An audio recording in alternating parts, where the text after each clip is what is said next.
To me, my dudes. Man, I would pay real money for the voice actor to do that.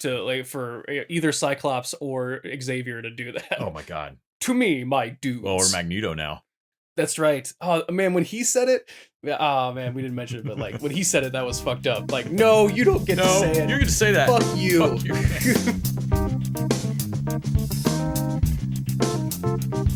Episode 479 of the TV Dudes, recorded March 21st, 2024. X-Men 97.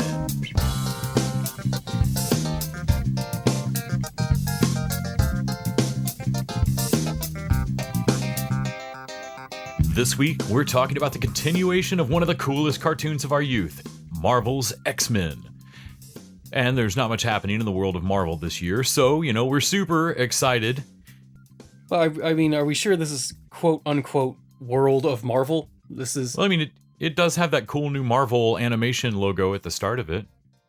Sure, but like, and it shows like the other animated project they have, which is What If, that ties to the MCU, sort of. Does this tie to the MCU at all? Almost certainly not. I don't care. Let me have this. All right. Fine, I'm Nick. And I'm super optimistic and excited about X-Men 97. And I'm Les, and I totally believe you. Oh, that sounds like actually X-Men 97 dialogue. Now that It really does. It really does. With a little bit less like dramatic. Like if it was Magneto and Storm, we'd be say like, it all in a much flatter voice. I'm super optimistic and excited about it. I totally believe you. Also we have just off the top of the show, just starting off, I'd like to mention we have a new Patreon supporter. Thank you, Darren, for supporting. Let us know what you think of the show and if you got any topics you want to suggest.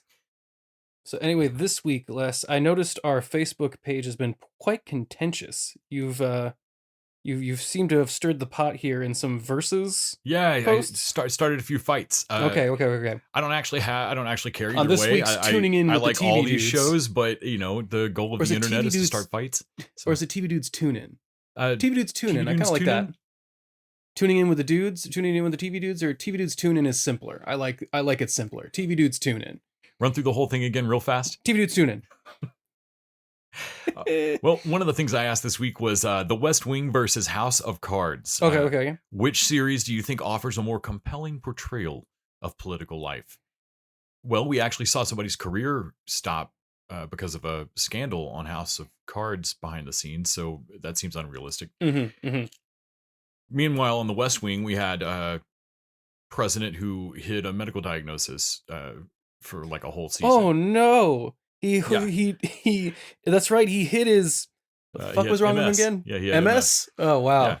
Yeah. So what a scandal. We had a bunch of comments about this. CJ Stevenson said Bo Williman, I assume he means, wishes he was Aaron Sorkin. That may be true. I think a lot of people wish they were. I think a lot of people wish they. I think Aaron Sorkin wishes he was earlier Aaron Sorkin. Honestly, I mean, Sorkin's had some down. He's probably at times wished he was Bo Williman. I bet a lot of Hollywood just wants to Newsroom Freaky Friday it sometimes. Newsroom Aaron Sorkin wishes he was West Wing Aaron Sorkin.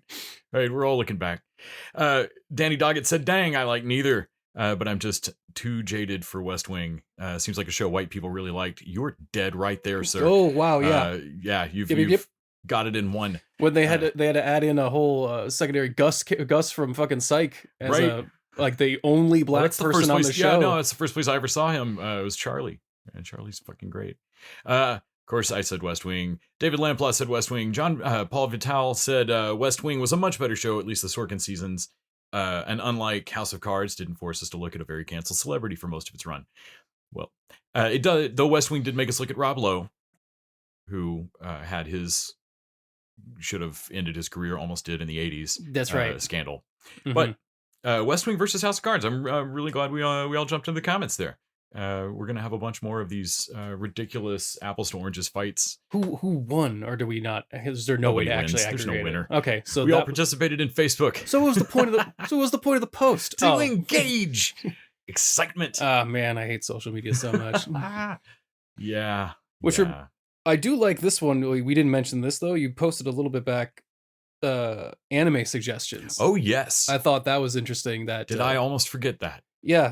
The So yeah, you made a post about the TV dudes got a little more into anime since I'm a fan of maybe a little, at least a portion of the genre. Right. There's at And least some of those that you've talked about that I don't think you made up. so yeah, that's true. There's been a lot that are, I bet you can't even remember at a certain point of like, oh, I think Nick said that, but no, that might have been one he made up. The best one you made up was Magic Swords. Magic Swords was pretty good. I should write that at some point. But Dennis McElwain, always with a great suggestion, suggested Gate, which I also almost suggested to you because it is like, oh, it's dragons versus tanks, like Japanese military versus a fantasy realm. Okay. And the military basically take out the fantasy people, like just wholesale slaughter of like, it's just not really fair. Like they see a helicopter and they're like, okay, so if you guys have like 6 of those, we can't win against you. How many of those do you have? More than 6. But also it has a weird thing with one of the characters calling like there's some weird sex stuff in it. But not actually overall. It's like there's a Lolita little girl character, but it's not as fan surfacey as it could be. But there is a weird thing with one of the elves gets rescued by our main character and thinks for a significant portion that he is her father and calls him daddy. And even after it is like the illusion is gone, she still calls him daddy, and it's not great. That's uncomfortable. And I feel like that's gonna ruin anything. Like, well, maybe it won't. Actually, you know what? Maybe one of these times we'll pop on a Gate because it takes a while to get there, and it is interesting overall. But Mob Psycho Danny Doggett says Mob Psycho 101 100 is the answer, and I'm gonna say no, it is not. Not for less. It's anti-shonen. I don't know what that means. It means I don't even really know. I don't know. Turn some anime tropes on their head from what he said. But ranking of Joseph Compton says ranking of kings. Which I have not watched yet, but looks really cool. It has this old school animation, like Miyazaki looking thing. Like it looks like a storybook, and I haven't checked it out yet, but it did look pretty cool. And of course, I think Betty Williams says Cowboy Bebop the original, so that you can. I think she wants you to go through the same thing with Avatar. Oh yeah, no, but I've actually already seen. That's old enough that I've seen Bebop. Yeah, you've seen Bebop. Yeah, in the same way that like I've seen Akira. Like that's old school. Like I saw the Bebop movie come out at Dolby Mall. That said, I also agree to disagree. I liked Bebop and I liked the live action of Bebop. Neither one seemed like the gold standard of storytelling, particularly, but they were both fun. Right. I would agree with you, except for like I think the kind of like how Avatar spends a lot of time on the Fire Nation, they spend a lot of time on the villain Vicious, and I think all that's stupid. I think all that sucks. But yeah, anyway. I don't know about you, Les, but I feel like we've watched a bunch of TV this week. Oh, we probably did. I don't feel, man, I'm looking at our diaries the last few weeks, and I don't feel like I've watched nearly as much TV as I used to. Well, I mean, let's get to the diaries. The Diaries of the Television Dudes. Brought to you by only the finest cocaine wine. I watched a bunch of movies that had like the main theme was just people talking about cool people or like cool things that they were doing. A lot of dialogue about how this person or this thing is cool. What I mean by that is I watched Riddick, which is that like the sequel, like the third of the Riddick movies. Yes, which is basically all just sucking Riddick's dick the entire movie, but it kind of still works. That like everyone is afraid of him, and like he can do anything, like just to psychological war games because maybe he thinks he can do anything. Yeah. Oceans, some of the Oceans movies, I skipped around those. No, those are always fun. Yeah, it doesn't matter what order you watch them. And those are all about like characters talking about how like this thing and that, and we're talking about it cool. And didn't we used to do that thing? Yeah, we did. Come on. And also The Crow is also very much like it was a good suggestion thing because like The Crow is also like, man, they talk about like, oh man, he's back from the dead now. Like he's he's immortal. Like there's nothing that can stop him. He's vengeance incarnate. Right. And I'm like, he is a goth punk rocker. Calm Like, down. He didn't gain a pound. They're just still just rail thin in a black coat. Yeah. Well, there was one day out of nowhere, like you just looked over and went, Les, did you realize there were other Crow movies? Like, I did. Oh man, I started to watch Not a Crow, the Crow, the Salvation. Is that the DeCosca? I don't know. Mark It Dacascos? has Kristen or No. Tristan Dunst in it, Yeah. and Walton Goggins is in it as one of the corrupt cops. My lord. I did not get very far in it. It's pretty. They're all pretty bad. The bad. Edward Furlong one. It's pretty bad. It's just all trash. But we also watched a docuseries Freaknik, which I thought was pretty cool. Yeah. About a basically event in Atlanta that is a huge event that I just never heard of before. They're currently, I think, trying to revive it. Yeah, so they've had one the last couple of years. It's not the same. So Freaknik, I didn't realize started. It's this huge thing in Atlanta that I've heard mentioned on the show Atlanta. Was apparently mentioned on A Different World, though I'm sure I saw that episode and just thought they made that up. Because like how in the in the 90s with no internet would I have looked up that shit's real? Sure. Or 80s or whatever that was. So it started in like the early 80s in Atlanta with all the historically black colleges just wanting to do a black spring break for the students that didn't get to go home for spring break, the holdovers. And they don't want to go to Daytona Beach and the MTV MTV things. So they just like literally found a corner of Piedmont Park and like had this huge cookout, basically. And it, looked fucking rad. Looked like the biggest party you ever saw anybody throw in college. Mm-hmm. And then from there it grew. So like by the early 90s or like late 80s, early 90s, you got like Luke from Two Live Crew like rolling up with like the Luke bus of like booty shaking just craziness. Yeah. And it's turned into like spring break MTV Mardi Gras crazy shit. I guess BET Mardi Gras. And it's just absolutely insane. And then you can just see where this is going. Like a few more years on in the city. It gets big enough that eventually like it devolves into sexual harassment. Yeah, some sexual assault. City of Atlanta is like tired of it shutting all the traffic down and just being generally like you got to shut businesses down near it. You can't have any Delta's not going to do any business that week. Oh, the real nail in the coffin is when Atlanta gets the Olympics. Yeah. That's suddenly when the city's like, hey, stop it. We need to be respectable now. We're trying to do some Olympic shit right now. Like, stop it. And they shut it down. And then now it's, 20 years on, 20 years on, they're reviving it. And they've brought it back a couple of years. Somebody bought the name. And it seemed like a consensus across the board at the end of that all the old school people they'd been interviewing the whole time were like, you can't just buy the name and do this again. It will never happen again. It will never be what it was. Yeah. It already got dark. We can never unsee it. It already got, mean. We can never unsee it. Yeah, but like I think I agree with one of the other people that said like we need Freaknik. We don't need Freaknik, but we need something like Freaknik to sell it like a festival celebrating black culture. And we need Black Joy. I think was Black Joy, which was great.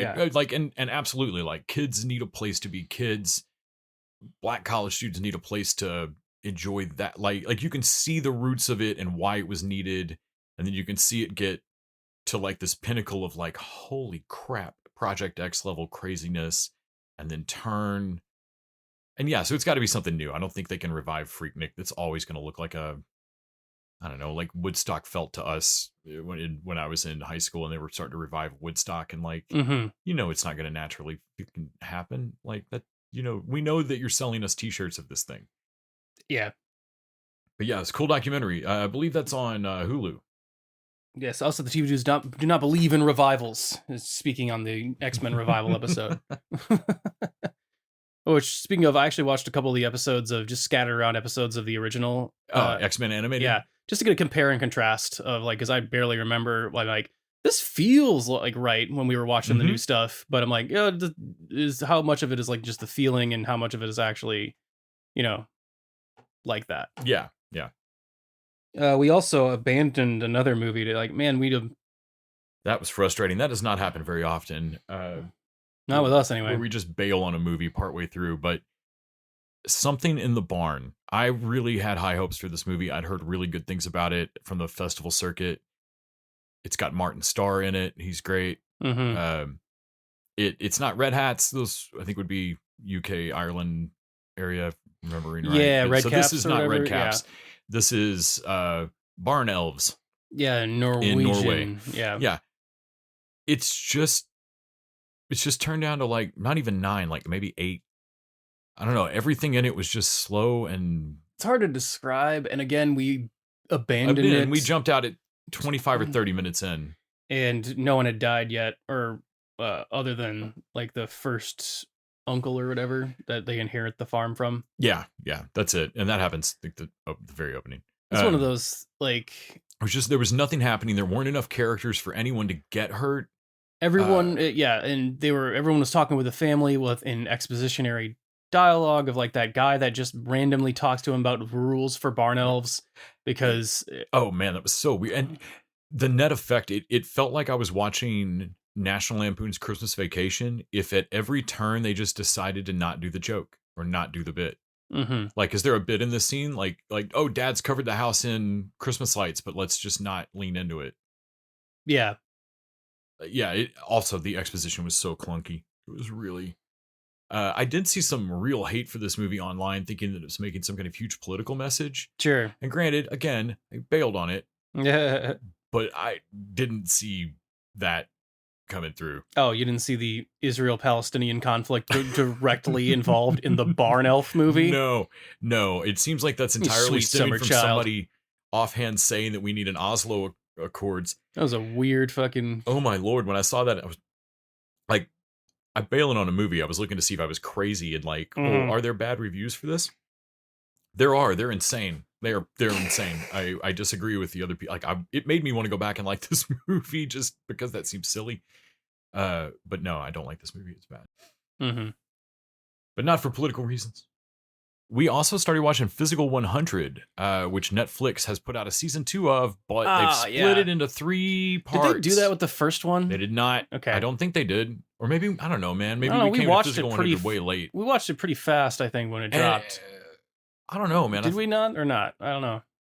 I honestly, I can't remember. It's Netflix. They might have hid on the site for Because 2 weeks we did before it for got the to it. episode, so it must have been pretty quick after. Yeah, it's got to have been within a week or 2.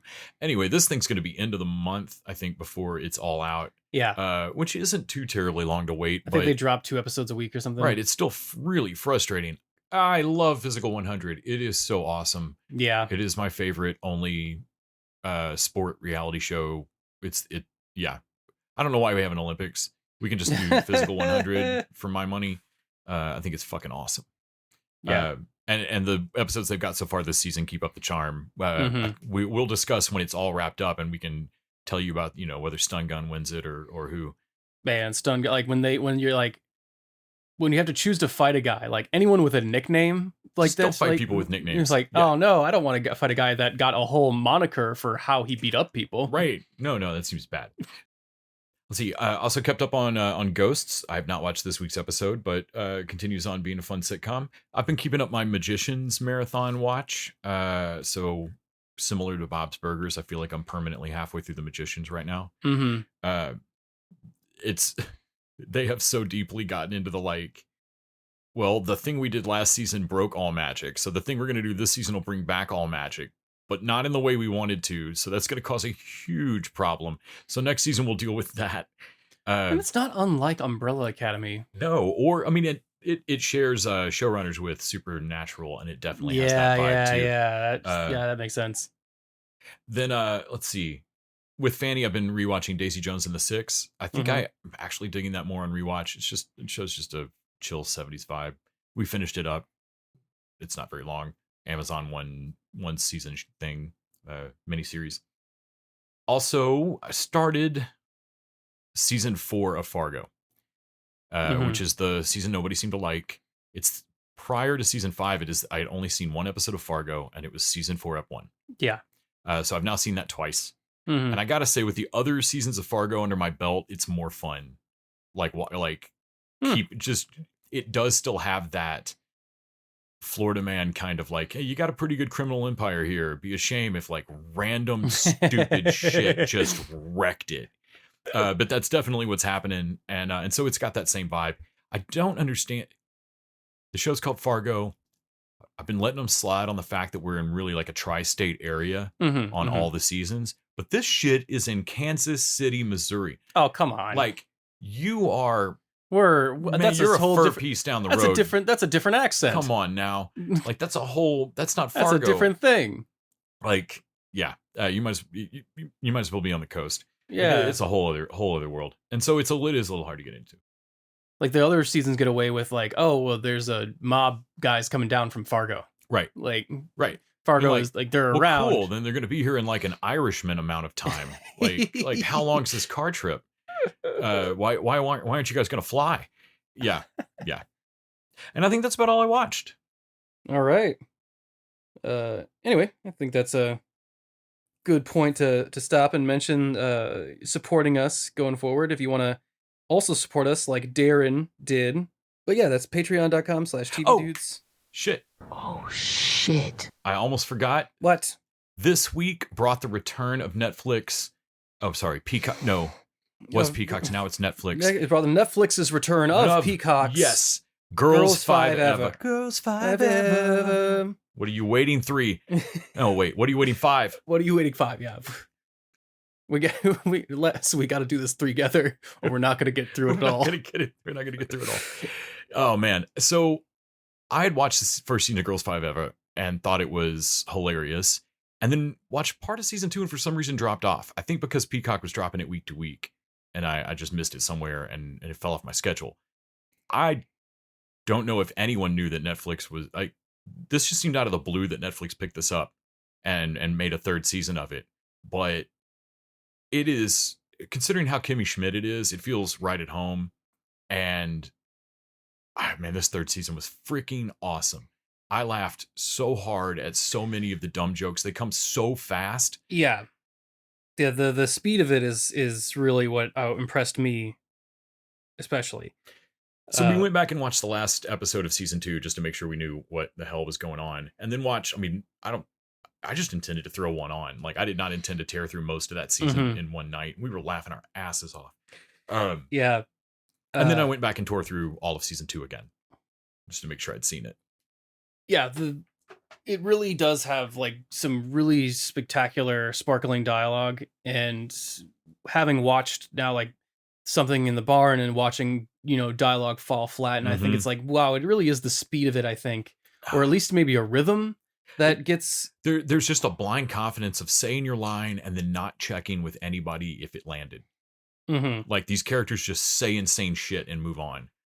Paula Pell steals it. Gloria, is Gloria from The Sex. Oh God, they're out on when they're she out has on a, tour. She has her spreadsheet of like the 184 female types. Yeah, I know the types. Like I know the categories. All the lesbians know the types of women. Like, it's, oh my God, the whole season's just absolutely hilarious. The songs are just hey, are we on that sheet? Disturbingly catchy, and also hilarious. Like they've got that same weirdness of Kimmy Schmidt songs. Sure. I mean, Big Pussy Energy. Oh my God, is always a fun one, especially when they get the famous British guy to like go with them. Yes, Gray Holland. Gray. Mad Dog. Great, yeah. Gloria has a whole running fun relationship with him as he pretends to be a trucker in these like macaroni and cheese shop. Yeah. It's wherever like he's they going are, to like a like Shoney's kind of thing everywhere. Yeah. Oh God, what is it? Ravioli Rascal or something like that. Something like that. Yeah. It's and the drawing on their logo looks exactly like one of the other girl, like the other girls from Girls 5 Ever. The dead one. No. Though I do love that in season 2 they actually had spent an episode with Gloria just not believing that one's dead. That's right. Yeah. Man, every episode just manages to keep them all insane while also making it feel like they have growth. Like, man, Wiki's growth is like she starts dating the lunch lord. Yeah. In this season, the lunch lord. It's the masculine of lunch lady. I assure you, it's not. He's so weird. She thinks he's like the basic whisperer. Yeah. Yeah. And just watching her You've made on the me one feel. hand grow, but on the other hand be terrible. Like Was that in season 2 that she met Dardanium, or was it in this season? I forget now. Yeah. But we watched them all out of order. Yeah, we watched them all, or so we might Like, be she mixing has like up a two. growth moment where it's in the middle of someone else's growth moment, and she goes and sits on a random person's table in a restaurant, interrupting their meal while she has her heart to heart. And Well, like, perfect. That is character growth while also still being a crazy. So she starts dating him in season 2 because season 3 they're on tour. That's right. And that's right. And she feels bad about being on tour and like something about gonna hook up with someone else. And that's right. Being with him makes her feel bad about it. Like, how did you make me feel bad Are you about a something witch? when you're not here? Are you a witch? Which she does a couple times. Like, yeah, and it's always good. Oh man, the running jokes are great. They all stack on each other, so it just gets crazier. I mean, if you're not watching Girls 5 Eva, get over to Netflix and do.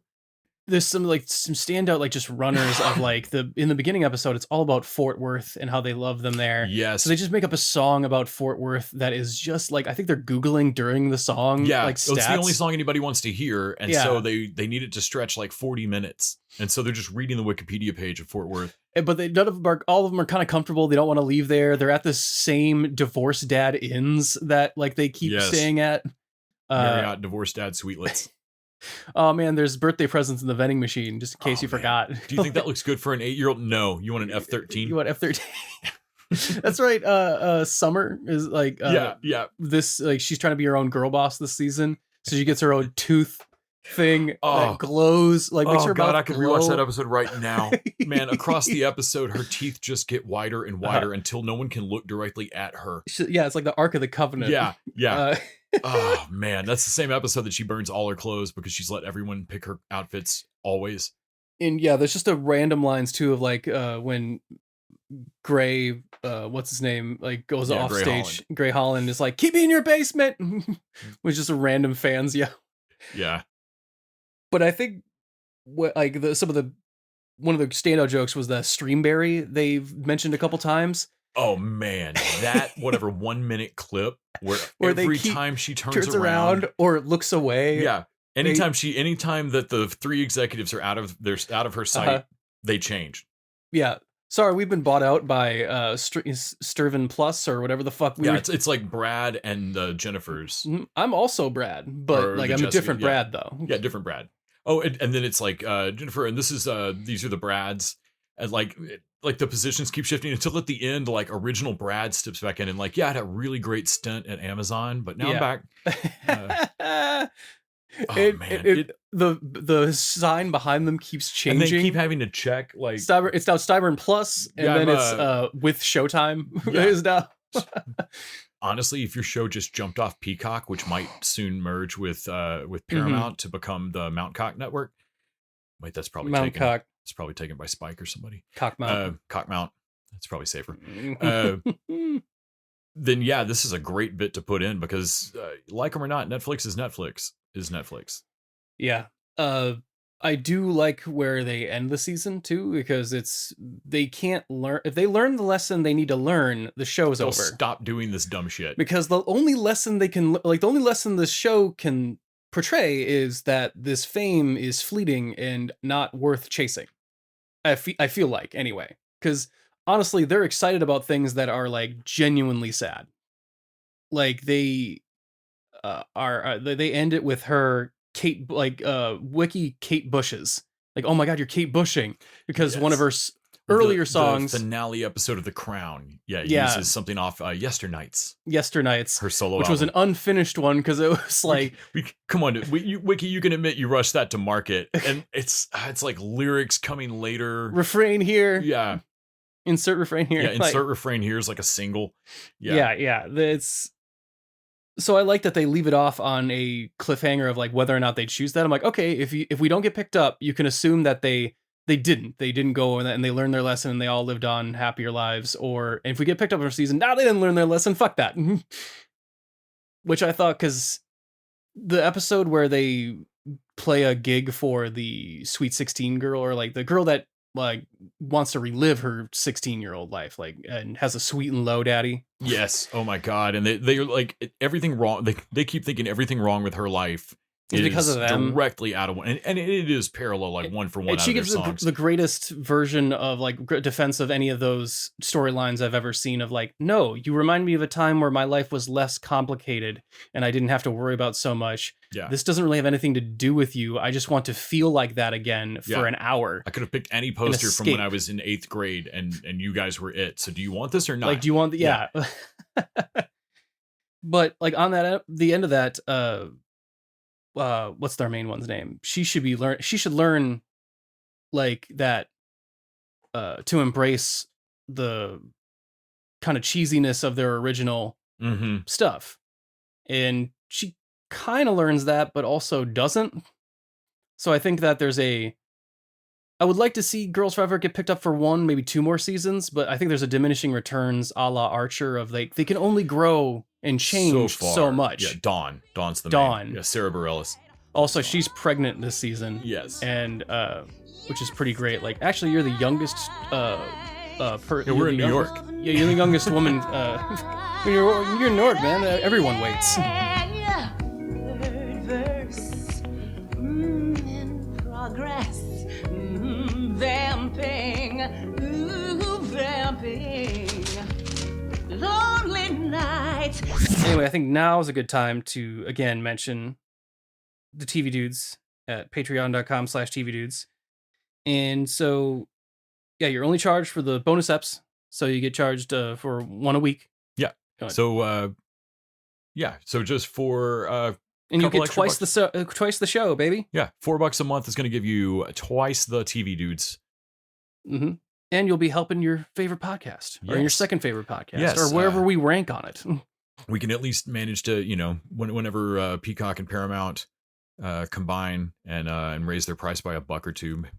And again, you can help us keep the streaming network. And again, this week's Patreon is Avatar: Last Airbender Book 3. Yes, buff Iroh, y'all. Indeed. But today we're focusing on X-Men 97, speaking of buff protagonists. Right, and crazy ripped everybody. We have to stay vigilant. The professor entrusted us with his dream. No matter how dark it is, we must believe in each other.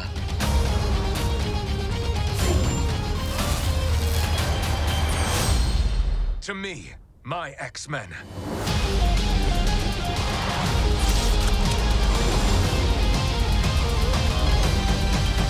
Let's journey back to the 90s, 97 specifically, for the X-Men. Nick, did you watch this when you were a kid? The original X-Men cartoon? I mean, yes and no. I watched it as much as I watched 90s Spider-Man. In the fact that, like, well, I can't watch Batman the Animated Series again. Like, that's not always on. So, honestly... You were a child, this was another cartoon, so yes, you watched some of it. Yeah. But, yeah, Disney and the Marvel properties had cartoons that were overall for the time good, but, like, the violence was weird. Like, you couldn't... Like, Wolverine had claws, but he couldn't stab anything with them. Right. So the fights were stiff and weird, and the music was the highlight, really, of and really just that theme song. Yeah, no, the X-Men, and it got cred for like, taking direct stories from the comics.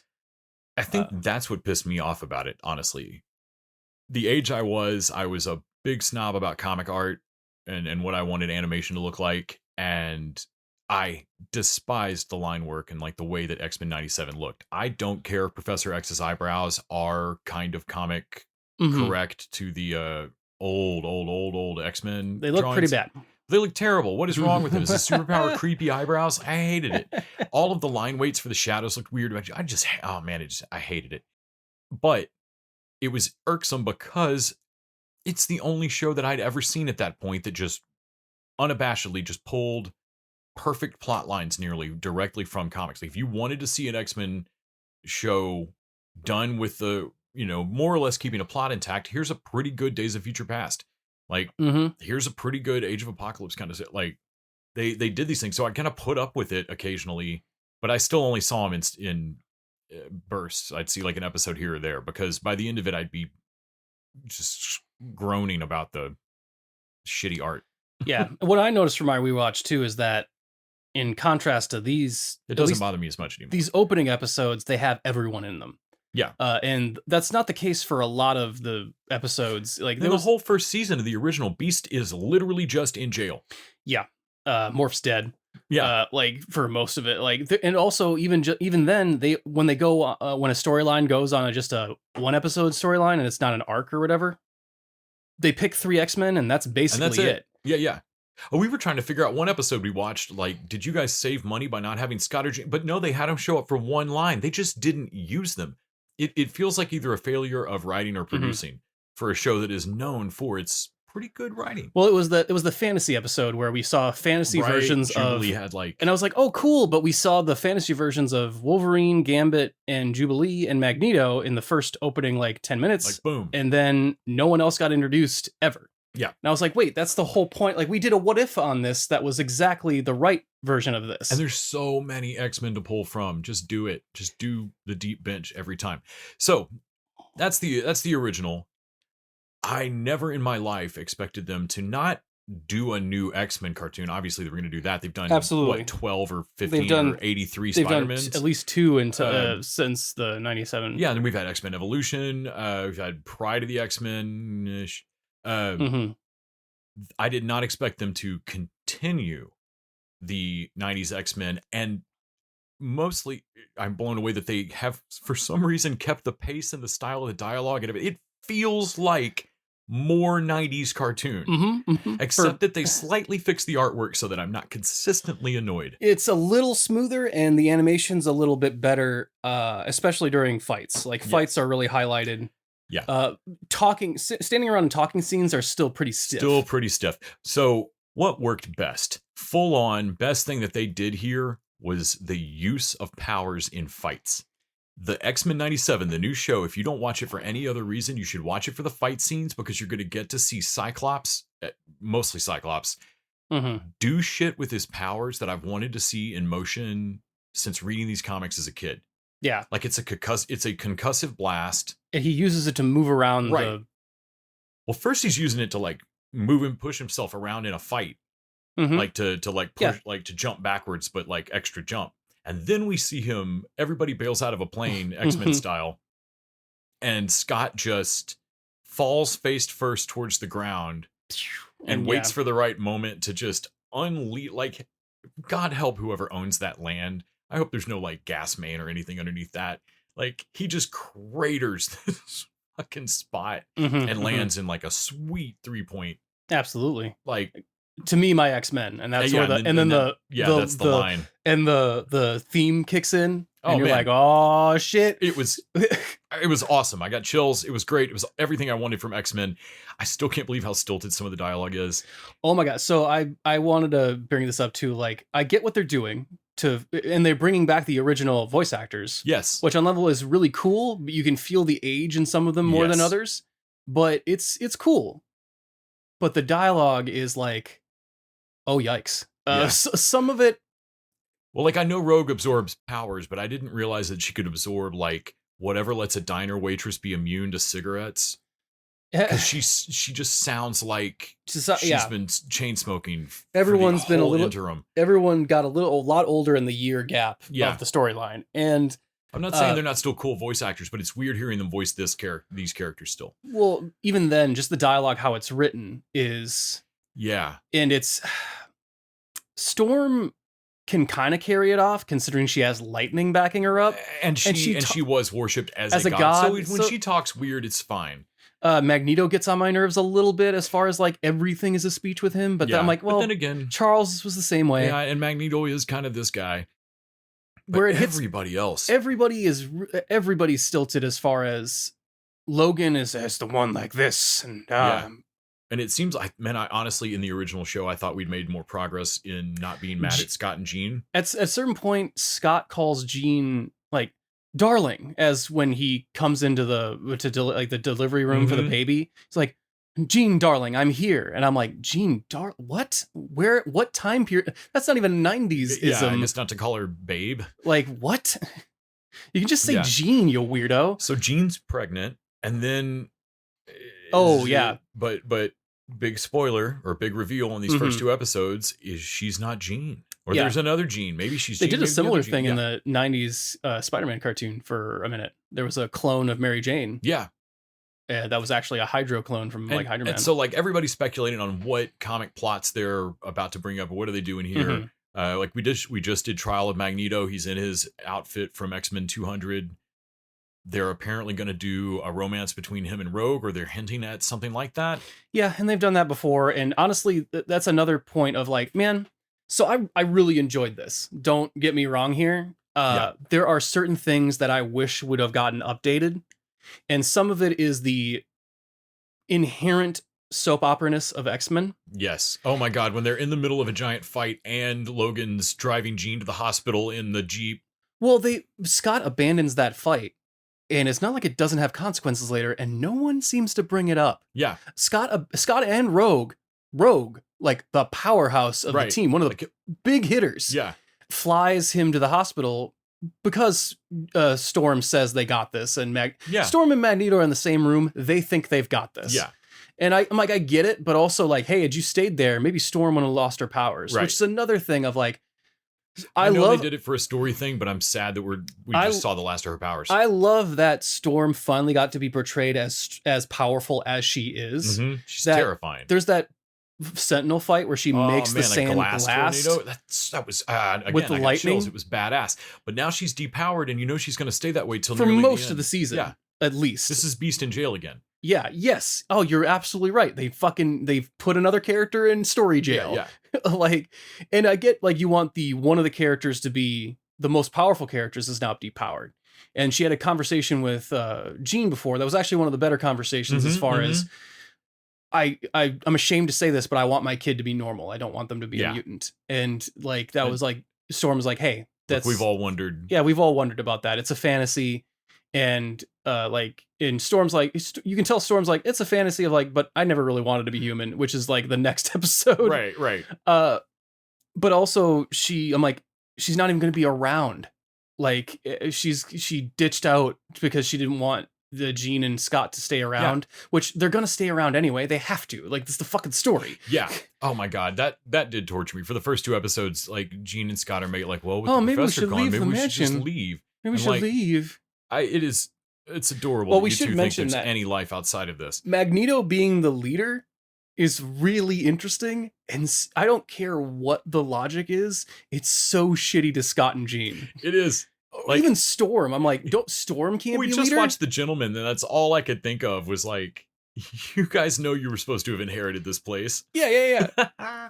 It's pre-mutant Geneger. Man, and he comes back. He comes in like... But it does give Magneto a redemption plot that I actually kind of dig, as far as he's doesn't believe in this, but because his best friend died and gave him this fucking mission and was like, well, fuck it. I can't just say this won't work. I actually have to try, and with the idea that it won't work. But then like he gets an inkling of like at the very end, like he makes the decision of not killing the council or whatever and protecting them, not killing the executioner, which it honestly, it has a diner vibe at the end of Pulp Fiction of like, I'm trying to be better. I'm trying to be better at this. And like normally I would just kill you. And yeah, it's not lost on me. He doesn't wear his helmet anymore. They're softening him up. And also like, but the thing they add in with everybody is if they don't have a story plot for anybody, they decide like, well, who do they hook up with? Like Rogue is immediately like, Rogue is an interesting character as far as she used to be a bad guy. She can't touch people. She like almost killed a woman before and has now her powers and memories. I think in the comics they've established that Magneto can touch her. And so I'm sure that's where they're going with this. Because they can't decide what his magnetism can do and can't do. Right. Like, honestly, that was one of the other things I'm like, it's cool, don't get me wrong, but I have no idea what's the scope of his power here. What his powers can do, actually. Well, and talking about not knowing what to do with somebody in story, I don't know that they've ever known what to do with Jubilee, but here she is just there to be a flirt machine. She flirts with Roberto, and that's it. Well, she's there to be an audience surrogate character in the first episode, and then when they don't need that anymore, she doesn't really have anything to do. It's like you've already gotten the tour of the facilities, and so the hostess is gone. At least again from what I remember. Like, yeah, I want them to do something with Jubilee. It's going to bother me if they don't. Also, the big mystery of the show: what the living fuck happened to the showrunner? Yeah. Like, as far as I know, we still have no answers on that. Well, why was that dude fired? Bo? I don't know. Something?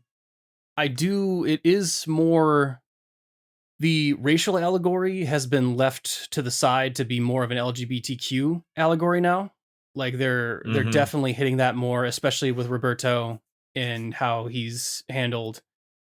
And they hint at, like, they say Eric and Charles love each other, but I guess you could construe it as familial love. But it was a weird way for them to phrase it, as far as like, I didn't want him to. I wore this helmet because then, like, because you didn't want him to know how much you still loved him, which is, it could be familial love, brotherly love. That's sure. I think it would be bold and fucking interesting if you just admitted Eric and Charles hooked up. That would be some relationship drama that I would relish in. I was looking up to see if perhaps maybe I was, talking up my ass. Oh, sure. And there was already an answer to that. It looks like 8 days ago, Marvel Animation had addressed the showrunner exit to Entertainment Weekly by saying, "We parted ways. I can't talk about the details." Interesting. Yeah.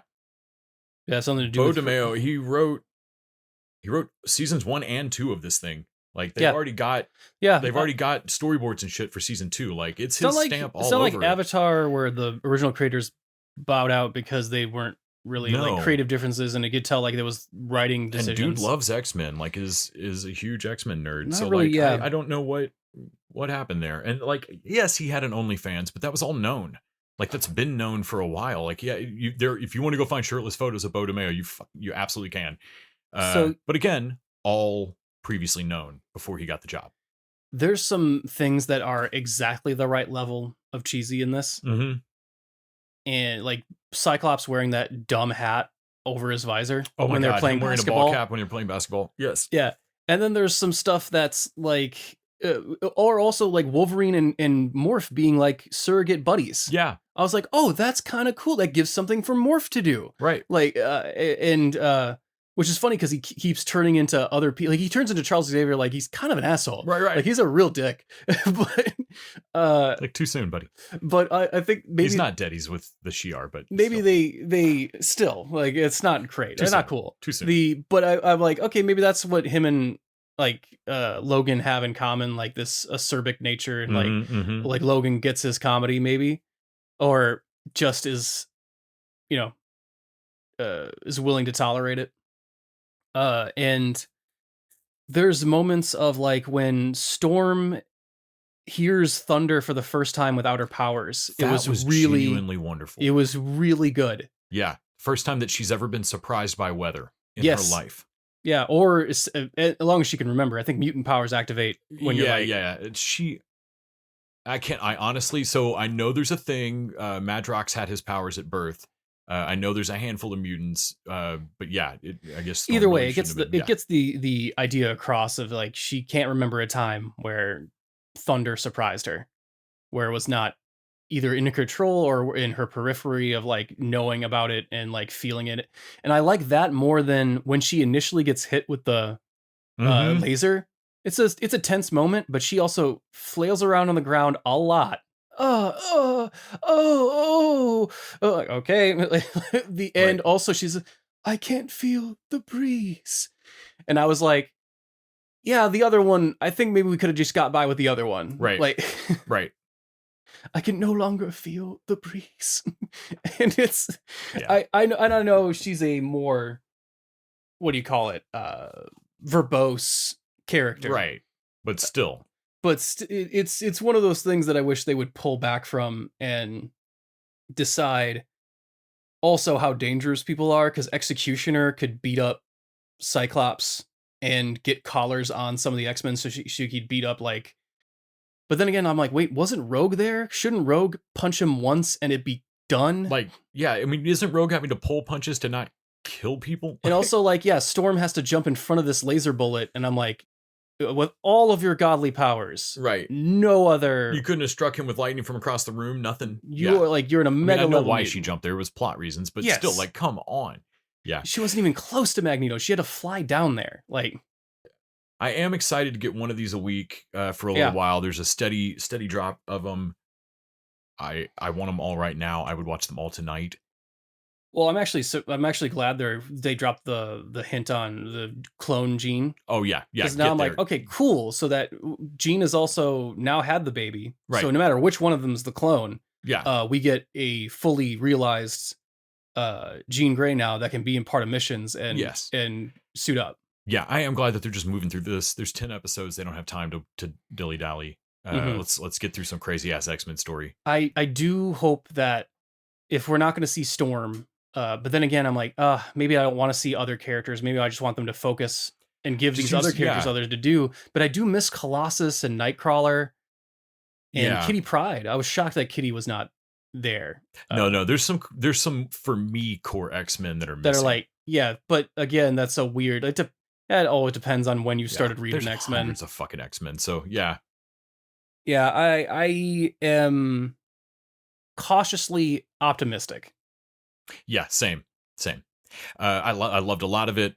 Honestly, I liked it all more than the original, and I want there to be a ton of it. Let's make multiple seasons of it. Come on, Marvel, you're not doing anything else this year. Get on it. Yeah, and we'll just watch for the fights and how they combine. Oh man, watching Cyclops scoot himself around with the powers. We rewound that a couple of times. It's so fucking cool. Well, even that, like, even now they can team up and use their powers. Like, Gambit can glow up Wolverine's claws. He can jump on Morph. Man. Like that. Well, like Gambit glows up Wolverine's claws, then glows up his staff and throws that behind him to make an explosion to throw him forward to like mimic a fastball special. And then fucking Beast gets inside a Sentinel to like to control it. Right, like, right. Everybody gets There's their a change of heart. Everybody gets their cool shit to do. Yeah. Yeah. Well, that'll about wrap it up for us. Tune in next week. We're going to talk about the new Hulu show, Davy and Jonesy's Locker, about two multi-dimensional travel in high school slackers. Can't wait to watch it. It's going to be fun. Absolutely. And don't forget to head over to patreon.com/tvdudes to hear what Les thinks about the original Avatar Season 3. I really, really liked it. Yeah. But until next time, to me, my TV dudes.